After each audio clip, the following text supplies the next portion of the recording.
بسم اللہ الرحمن الرحیم۔ السلام علیکم، میرا نام ڈاکٹر اسد محمود ہے۔ ایک ایسا جانور جو پوری دنیا کو ایک ہی نوالے میں ہڑپ کر جائے گا۔ ناظرین، ہم آپ کو نبی کریم صلی اللہ علیہ وآلہ وسلم کی جانب سے بتائی ہوئی ایک ایسی نشانی کے بارے میں بتانے جا رہے ہیں جسے سن کر ہم اپنی پوری ترقی کے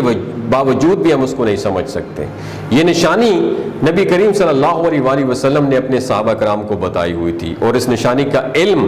حضرت موسیٰ علیہ السلام کو اللہ رب العزت سے کلام کرتے ہوئے ملا تھا۔ یہ نشانی کیا ہے اور یہ کس طریقے سے دنیا پر اثر انداز ہوگی، اس کے بارے میں تفصیل سے جاننے کے لیے اس ویڈیو کو آخر تک ضرور دیکھیے گا۔ تو پیارے ساتھیو، حضرت موسیٰ علیہ السلام اللہ رب العزت کے بڑے جلیل القدر اور مقرب پیغمبر تھے۔ یہ تمام پیغمبروں میں سے حضرت محمد مصطفیٰ صلی اللہ علیہ وآلہ وسلم کے علاوہ واحد پیغمبر ہیں جن تک فرشتہ وحی لے کر نہیں آتا تھا، بلکہ یہ ڈائریکٹ اللہ رب العزت سے کلام کیا کرتے تھے۔ یہی وجہ ہے کہ حضرت موسیٰ علیہ السلام کا ایک نام کلیم اللہ بھی ہے، جس کا مطلب ہے اللہ رب العزت سے کلام کرنے والا۔ حضرت موسیٰ علیہ السلام کو روایات میں بہت ہی بہادر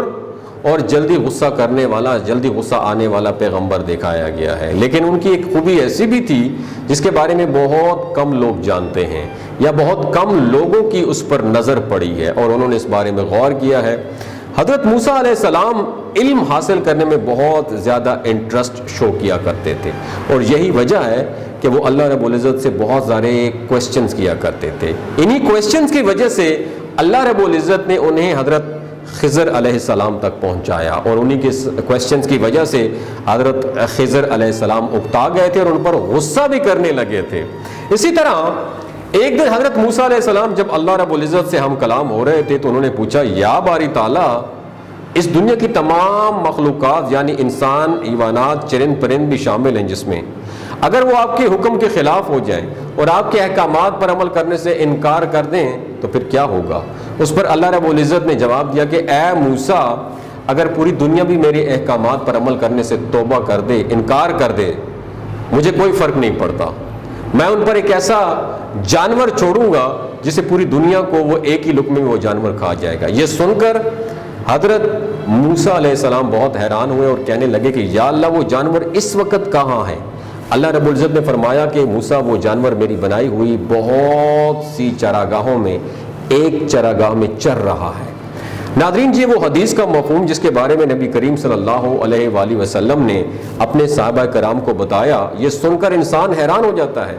کہ ایسا بھی کوئی جانور ہے جو اتنی بڑی دنیا کو اور اس کی اتنی تمام مخلوقات کو ایک ہی نوالے میں کھا کر ہڑپ کر جائے، اور پھر اس پر یہ بھی سوچ کہ وہ سوچنا کہ اتنی بڑی چراگاہ کون سی ہوگی جس میں وہ جانور چر رہا ہوگا، اور وہ جانور خود کتنا بڑا ہوگا جو اس پوری دنیا کو ایک ہی لقمے میں کھا سکتا ہے۔ جانور جو ہے نا، بے شک یہ جانور جس کی ہم بات کر رہے ہیں اللہ رب العزت کی نشانیوں میں سے ایک نشانی ہوگا، اور اللہ رب العزت تو پوری کائنات سے بے نیاز ہے۔ اگر اللہ چاہے تو کیا کچھ نہیں کر سکتا، اور اللہ اس بات کی کوئی پرواہ نہیں کرتا کہ کوئی میری نافرمانی کرے یا میری اطاعت کرتا ہے۔ اطاعت کرنے والوں کے لیے جنت ہے اور نافرمانی کرنے والوں کے لیے جہنم ہے، لیکن کسی کے بھی انکار کرنے سے یا اطاعت سے روگردانی کرنے سے اللہ رب العزت کو کوئی فرق نہیں پڑتا، اور نہ ہی اللہ رب العزت کی خدائی کم ہوتی ہے۔ دوستو، ہم آپ کو ایک اور جانور کے بارے میں بتاتے ہیں جس کا ذکر قرآن کریم میں بھی آیا ہے اور حدیث نبی صلی اللہ علیہ وآلہ وسلم میں بھی ملتا ہے۔ اس جانور کو اللہ رب العزت نے قرآن میں دابۃ الارض کا نام دیا ہے، یعنی زمین کا جانور، اور یہ جانور قرب قیامت میں ظاہر ہوگا جب قیامت آنے والی ہوگی، اور یہ جانور نہایت ہی عجیب و غریب قسم کا جانور ہوگا، اور اس کے اندر تمام جانوروں کی مشترکہ صفات پائی جائیں گی، یعنی اس کی دم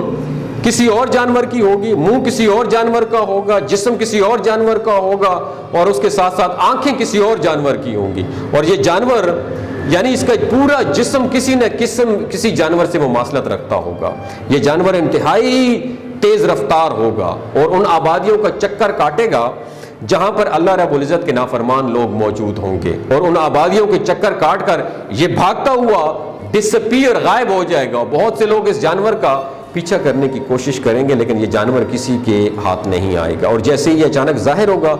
ویسے ہی یہ غائب ہو جائے گا۔ اس جانور کو بھی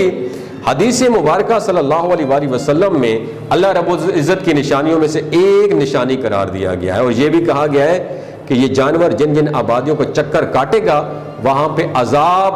اور زلزلے نازل ہوں گے، کیونکہ یہ جانور جس دور میں ظاہر ہوگا اسی وقت زمین پر مومنین کی تعداد بہت کم ہوگی، اور زمین پر فاسق، فاجر اور کفار اقوام کی اکثریت ہوگی۔ زمین کا نظام اس دور میں تہ و بالا ہو جائے گا اور لوگ کھلم کھلا فحاشی اور گناہ کے کاموں کے عادی ہو جائیں گے۔ اللہ اکبر! دوستو، اللہ اکبر کہنے کو تو ایک محض لفظ ہے، لیکن اس کی حقیقت اس قدر بڑی ہے کہ اگر ہم اس کے بارے میں غور کرنا شروع کریں تو ہمارا دماغ جواب دے دے گا، لیکن اس لفظ کی عظمت اور اللہ رب العزت کی کبریائی بیان نہیں ہو سکے گی۔ دوستو، اگر اس دعوت الارض، اس زمین کے جانور کے بارے میں یہ انفارمیشن آپ کو اچھی لگی، دوسروں کے ساتھ ضرور شیئر کیجئے گا۔ اپنا اور اپنے ساتھ رشتوں کا خیال رکھیے۔ بہت شکریہ۔